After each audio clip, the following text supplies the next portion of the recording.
Hello दोस्तों। तो स्वागत है आपका एनीमे की इस दुनिया में। तो इसमें हम फुल टाइम मैजिस्टर के सीजन 8 के एपिसोड 3 को एक्सप्लेन करेंगे।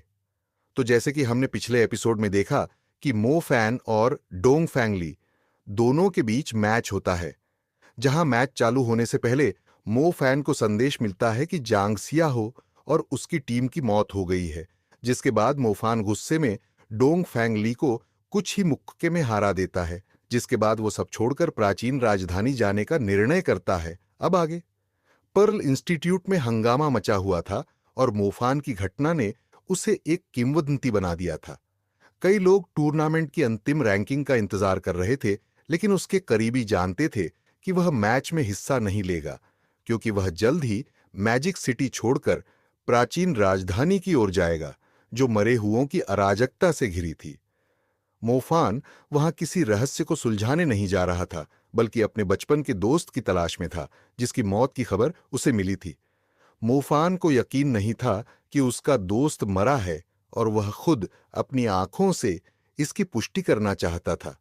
यदि उसका दोस्त जीवित था, तो वह उसे किसी भी हाल में वापस लाने का प्रयास करेगा, क्योंकि यह भाइयों के बीच का वादा था, जिसे अब निभाने की बारी मोफान की थी। मोफान काली धुंध में लिपटे हलचल भरे शहर को देखते हुए एजियांगतू की बात याद कर रहा था कि बैटल मैज हमेशा जीवन और मृत्यु के किनारे पर होते हैं। उसे यह चिंता थी कि शायद झांग शियाओ हो का भी ऐसा ही दिन आ सकता है। जब झांग शियाओ हो ने सेना में शामिल होने का फैसला किया, तो मोफान उसे रोकना चाहता था, लेकिन उसे एहसास हुआ कि वह नहीं रोक पाएगा। झांग शियाओ अब परिपक्व हो चुका था, एक बेहतरीन बैटलमैच बन गया था, लेकिन मोफान जानता था कि वह केवल अपने बड़े भाई की स्वीकृति चाहता था। रात गहरी हो चुकी थी। स्ट्रीट लैंप की नारंगी रोशनी में मोफान की लंबी परछाई बन रही थी। सड़क पर शांति थी, केवल पैदल चलने वालों के कदमों की आवाज सुनाई दे रही थी। स्ट्रीट लैंप के ऊपर एक छिपी हुई पतली आकृति चुपचाप नीचे चलते लोगों को देख रही थी। मोफान ने अचानक स्ट्रीट लैंप के अंधेरे हिस्से में छिपी एक अजीब महिला को देखा और मुस्कुराते हुए उसे याद दिलाया कि उसमें भी छाया तत्व है। महिला घबराई और अंधेरे में भागने लगी, लेकिन मोफान ने उसे रुकने को कहा। महिला थोड़ी हिचकिचाई, लेकिन रुकी रही और मोफान से पूछा कि वह क्या चाहता है। मोफान ने उससे मदद मांगी, क्योंकि वह प्राचीन राजधानी की ओर जा रहा था, जो मरे हुए प्राणियों से भरी थी। महिला, जो खुद भी इंसान नहीं लग रही थी, ने मोफान को बताया कि पिशाच भी मरे हुए प्राणियों का ही एक प्रकार है। मोफान ने गंभीरता से लियूरू से कहा कि उसे उम्मीद है कि वह उसके साथ जाएगी। लियूरू, जो बहुत उत्साहित लग रही थी, ने कहा कि वह उसकी सीनियर है और उसे ही मार्गदर्शन देना चाहिए। मोफान को यह थोड़ा अजीब लगा।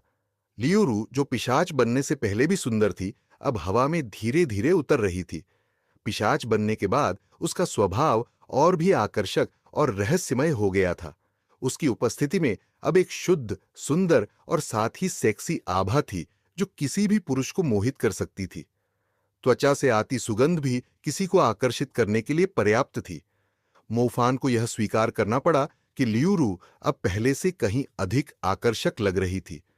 उसे यह सोचकर अपने खून के तेज दौड़ने का एहसास हुआ कि कैसे लियूरू हर रात उसके कमरे में आती और अपने होंठ उसके होंठों पर रख देती थी। जब लियूरू ने पूछा कि क्या हुआ, तो मोफान ने जल्दी से विषय बदलते हुए पूछा कि क्या मैजिक सिटी में कोई और पिशाच उसे परेशान कर रहा है, ताकि अजीब स्थिति से बचा जा सके। लियूरू ने मोफान को बताया कि कुछ पिशाच थे, लेकिन वे इस क्षेत्र में आने की हिम्मत नहीं करते। मोफान ने आश्चर्य से पूछा कि क्या कोई शक्तिशाली रक्त जनजाति इस क्षेत्र की रक्षा कर रही है। लियूरू ने मासूमियत से पलकें झपकाईं, जिससे मोफान को तुरंत एहसास हुआ कि वह खुद ही इस क्षेत्र की रक्षा कर रही है। पहले लियूरू को अन्य रक्त जनजाति के सदस्यों द्वारा परेशान किया जाता था। वह शुरुआत में इसे सहन करने की कोशिश करती रही, लेकिन जब यह बदतर होता गया, तो उसे आखिरकार हिंसा का सहारा लेना पड़ा और अपनी स्थिति मजबूत करनी पड़ी। आसमान में काले मखमली बादलों ने सूर्य की रोशनी को ढक रखा था, जिससे अंधेरा छा गया था। हालांकि बारिश नहीं हो रही थी, लेकिन धूसर और मुरझाए रंगों ने माहौल को बेजान बना दिया था। एक आखिरी यात्री विमान काले बादलों से नीचे उतरा, जिसमें प्राचीन राजधानी आने का साहस रखने वाले आखिरी यात्री पहुंचे। ल्यूरू और मोफैन भी इस फ्लाइट में थे। हवाई अड्डे पर एक अधिकारी ने उनकी पहचान और आगमन का उद्देश्य पूछा। मोफैन ने मजाक में ल्यूरू को अपनी छोटी मालकिन कह दिया, जिससे वह शर्मा गई। ल्यूरू की पहचान कानूनी रूप से मृत घोषित हो चुकी थी, क्योंकि वह ब्लड ट्राइब की सदस्य बन गई थी, लेकिन एयरलाइन की खामी के कारण वह उड़ान में सवार हो पाई। हालांकि ल्यूरू अब इंसान नहीं थी, लेकिन वह अभी भी एक युवा महिला की तरह ताकत और जीवंतता से भरी हुई थी। बस अब उसका जीवन खून पर निर्भर था। अभी दिन का समय था और मरे हुए लोग अपनी कब्रों में सो रहे थे। मोफैन और ल्यूरू ने आलसी होकर स्विफ्ट स्टार वुल्फ को बुलाया और प्राचीन राजधानी की ओर हाईवे पर निकल पड़े। प्राचीन राजधानी में आपातकाल की स्थिति थी और उन्होंने ऊंची बाहरी दीवारें खड़ी देखीं। प्राचीन राजधानी दीवारों के साथ बनाई गई थी, जिनके भीतर शहर का केंद्र था, जबकि बाहर के इलाके में उपनगर और अन्य जिले थे। अब एक और बड़ी बाहरी दीवार बनाई गई थी, जो भीतरी दीवार से 5 गुना चौड़ी थी। लोग इस बाहरी दीवार के भीतर शरण ले रहे थे। लियूरू ने पहली बार इतना बड़ा सुरक्षित क्षेत्र देखा। बाहरी दीवारें विशाल थीं, जो आकाश तक ऊंची लग रही थीं। मोफैन को उनकी लंबाई का अंदाजा नहीं हो रहा था। भीतरी दीवारों की परिधि 14 किलोमीटर थी, जबकि बाहरी दीवारें पूरे शियान शहर की सुरक्षा कर रही थीं। मैजिक एसोसिएशन के लोग प्रवेश द्वार की रखवाली कर रहे थे और बैटल मैच जांच के लिए तैनात थे। दिन के समय लोगों को शहर में प्रवेश की अनुमति थी, लेकिन शाम होते ही किसी को बाहर जाने की इजाजत नहीं थी, क्योंकि मरे हुए लोग उन्हें शिकार बना सकते थे। दीवारों के भीतर की स्थिति सामान्य शहरों जैसी थी। हालांकि उपनगरों के लोग अब एक ही जिले में इकट्ठे हो गए थे, जिससे सड़कों पर काफी भीड़-भाड़ थी। नागरिक बिना किसी डर के जी रहे थे, क्योंकि नई दीवार ने उन्हें सुरक्षित रखा था। मोफैन और ल्यूरू सीधे क्लॉक टॉवर मैजिक एसोसिएशन गए, जो शियान का केंद्र था। मोफैन ने झांग शियाओहो के लापता होने की जानकारी ली, जिसे एक बचाव अभियान के दौरान सनी बकरी गांव और हुआ गांव के बीच कहीं गुम हुए थे। झांग शियाओहो की मौत की पुष्टि नहीं हो पाई थी और गांव से आई खबर के अनुसार पूरी टीम नष्ट हो चुकी थी। मोफैन को उस क्षेत्र के बारे में जानकारी नहीं थी, इसलिए उसे एक भरोसेमंद टीम की जरूरत थी। मैजिक एसोसिएशन के लोग मदद के लिए तैयार नहीं थे, इसलिए वह ड्रम टॉवर हंटर यूनियन गया। शिकारी संघ में बहुत से जादूगर थे जो मौत से नहीं डरते थे, और वहां बचाव सबसे ज्यादा मांगा जाने वाला अनुरोध था। मरे हुए लोगों के उत्पात के कारण कई लोग दीवारों के बाहर खतरे में थे। लियूरू ने मोफैन को बताया कि अधिकतर अनुरोध बचाव के लिए हैं, लेकिन एक कर्कश आवाज में एक छोटे जादूगर ने कहा कि वे सिर्फ लाशें इकट्ठा कर रहे हैं। मोफैन ने एक छोटे शिकारी से पूछा कि उसने लाश वसूली गठबंधन का क्या मतलब निकाला। शॉर्टी, जो प्राचीन राजधानी के हंटर्स के नियमों से परिचित था, ने समझाया कि प्राचीन राजधानी में मरे हुए लोग रात में बेहद खतरनाक होते हैं।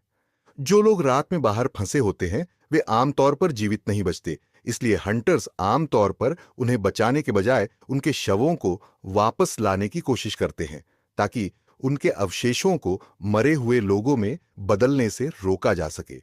मोफैन और लियूरू ने पहले शॉर्टी की बातों पर विश्वास नहीं किया और हंटर्स से मदद मांगने की कोशिश की, लेकिन जब उन्होंने सनी बकरी गांव जाने की बात कही तो हर शिकारी ने जाने से मना कर दिया, चाहे उन्हें कितने भी पैसे दिए जाएं।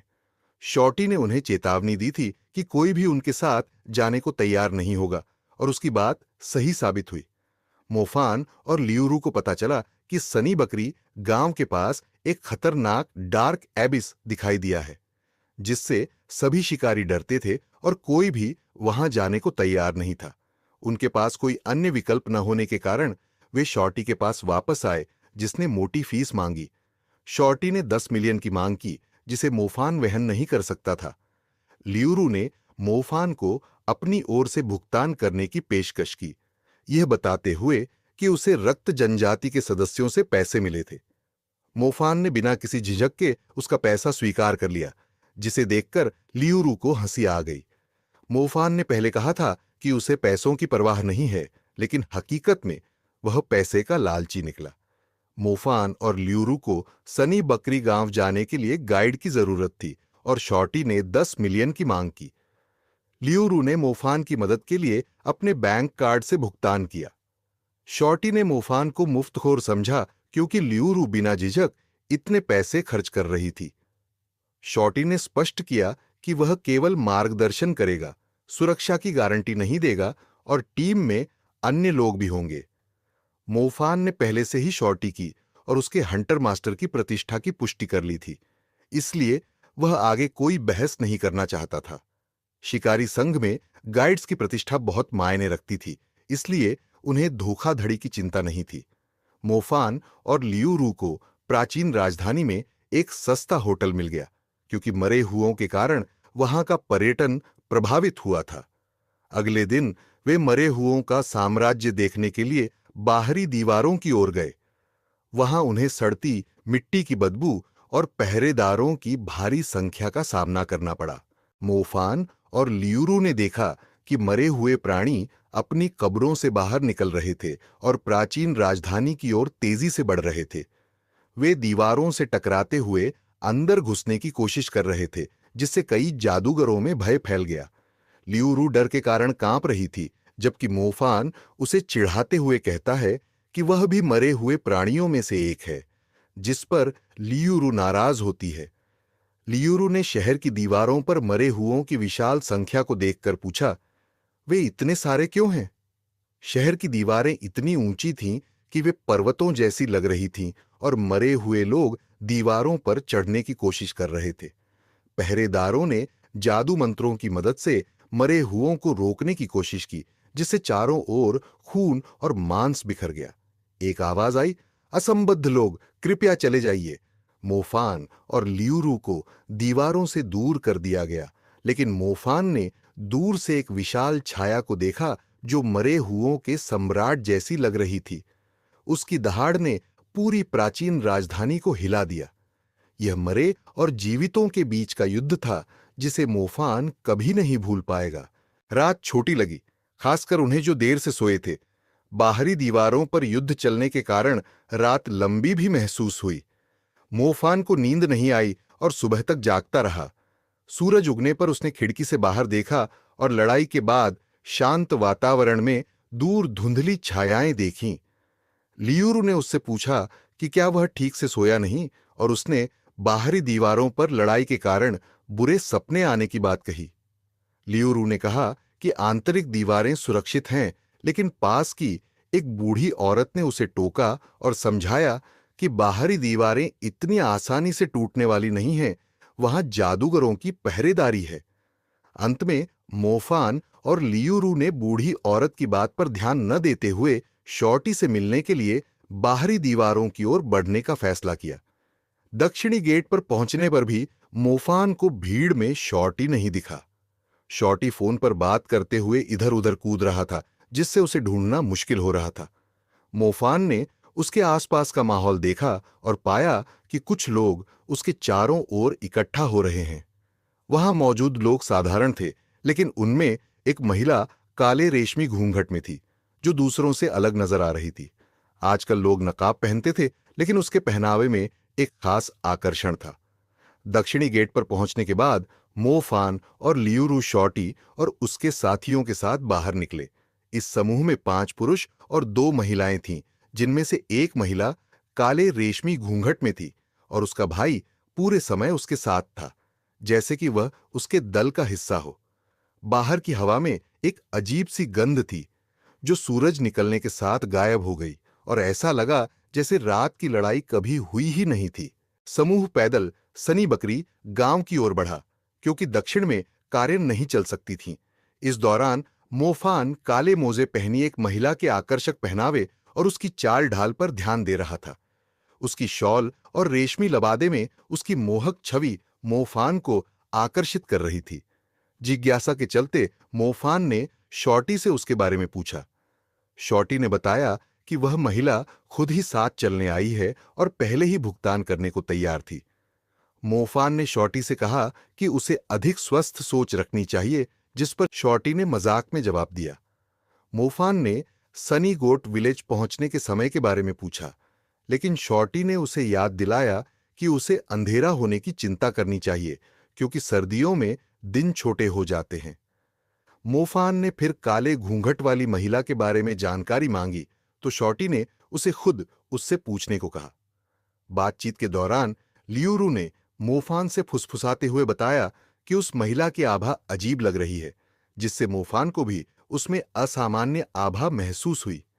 लियूरू ने अनुमान लगाया कि वह महिला शायद काला जादू कर रही है। मोफान और लियूरू ने उस महिला की आभा पर ध्यान दिया, जो काले जादू की तरह लग रही थी। मोफान का छाया तत्व होने के कारण वह डार्क मैजिक को समझ सकता था, जबकि लियूरू एक डार्क क्रिएचर होने के कारण उसे और स्पष्ट रूप से महसूस कर रही थी। हालांकि डार्क मैजिक का अभ्यास करने वाले लोग जरूरी नहीं कि बुरे हों, जब तक वे नियमों का पालन करते हैं। लियूरू ने महिला की सुंदरता का अंदाजा लगाया और उसकी ओर ईर्ष्या और प्रशंसा से देखा, जिससे मोफान भी उसकी ओर और अधिक ध्यान देने लगा। धीरे धीरे शाम हो रही थी और सर्दियों में रातें दिन से लंबी होने के कारण जल्दी अंधेरा हो रहा था। रात से पहले का सन्नाटा मोफान और लियूरू को भयभीत कर रहा था, क्योंकि उन्हें यकीन नहीं था कि वे मरे हुए लोगों के इलाके में तो नहीं आ गए हैं। यही कारण था कि उन्होंने गाइड पर खर्च किया। बलिष्ठ व्यक्ति ने उन्हें भूरे लहसुन जैसी चीज दी, जिसे मोफान ने खाने की कोशिश की, लेकिन गंदा लगने पर थूक दिया। शॉर्टी ने बताया कि यह ऐश गार्लिक है, जो मरे हुए लोगों से बचाने के लिए जीवन शक्ति को छिपाने में मदद करता है।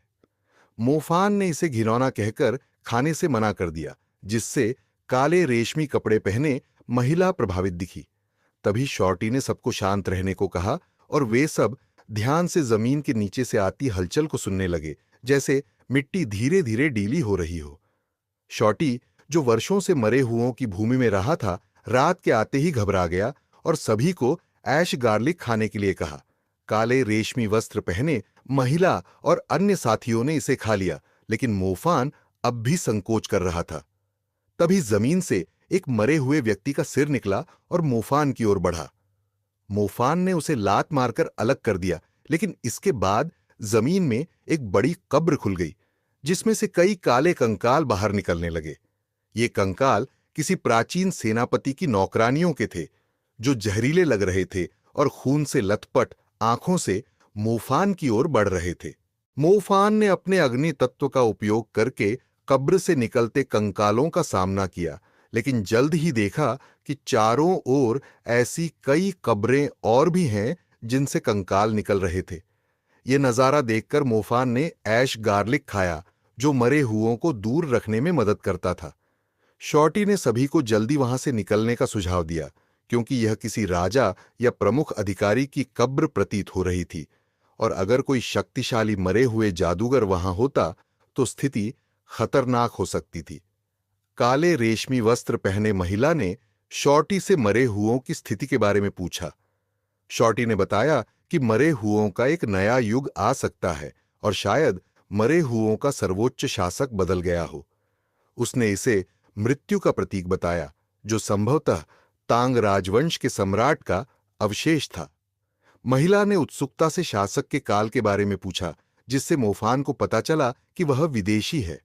मोफान को यह समझ आया कि तांग राजवंश के सम्राटों की मृत्यु के बाद भी उनकी कब्रें उन्हें शक्तिशाली मृत प्राणी बना सकती थीं। शॉर्टी ने बताया कि सम्राटों की कब्रें विशेष स्थानों पर होने के कारण उन्हें स्वर्ग और पृथ्वी की ऊर्जा मिलती है, जिससे वे राक्षसों में बदल जाते हैं। मरे हुओं के राज्य का शासक कौन है, यह तो किसी को नहीं पता, लेकिन कहा जाता है कि उसके हाथों शक्तिशाली जादूगर भी मारे गए हैं। लियूरू के सवाल पर शॉर्टी ने बताया कि पवित्र न्यायालय के जादूगरों ने भी मरे हुओं के शासक की तलाश की थी, पर कोई वापस नहीं लौटा। काले वस्त्र वाली महिला, जो विदेशी थी, ने इसे मजाक में लिया। मोफान ने पवित्र न्यायालय का नाम सुना था, जो यूरोप में प्रवर्तन संघ के समान था और पृथ्वी की सुरक्षा के लिए काम करता था। शियांची के आसपास का क्षेत्र महीन रेत से भरा हुआ था, जिसे लंबे समय से मृत्यु की उपस्थिति ने पोषित किया था। मोफान ने देखा कि कई मरे हुए लोग रेत को उठाते हुए चंद्रमा और मृत दलदल की ऊर्जा को अवशोषित करने की कोशिश कर रहे थे। एक दाढ़ी वाले व्यक्ति के अनुयायी ने कहा कि यदि मरे हुए लोग बुराई को दूर करने का प्रयास कर रहे हैं, तो वे शायद उतने डरावने नहीं हैं जितना सोचा गया था। शॉर्टी ने ऐश गार्लिक के बारे में बताया कि इसे उगाना मुश्किल है और यह केवल मृतकों के पोषक तत्वों पर निर्भर करता है। शॉर्टी ने सनी गोट विलेज का जिक्र किया, जो दूर नहीं था, और समूह ने वहां जाने का निर्णय लिया। जब वे गांव पहुंचे तो उन्होंने केवल लकड़ी के ढेर और काली मिट्टी के गड्ढे देखे, जबकि गांव का कोई निशान नहीं था। तो इसी के साथ सीजन 8 का ये एपिसोड यहीं पर खत्म होता है। दोस्तों, तो जल्दी से सब्सक्राइब करो इस चैनल को, ताकि आपको नए वीडियो की अपडेट जल्द से जल्द मिल सके, और कमेंट बॉक्स में कमेंट करें और वीडियो को लाइक करना ना भूले। धन्यवाद।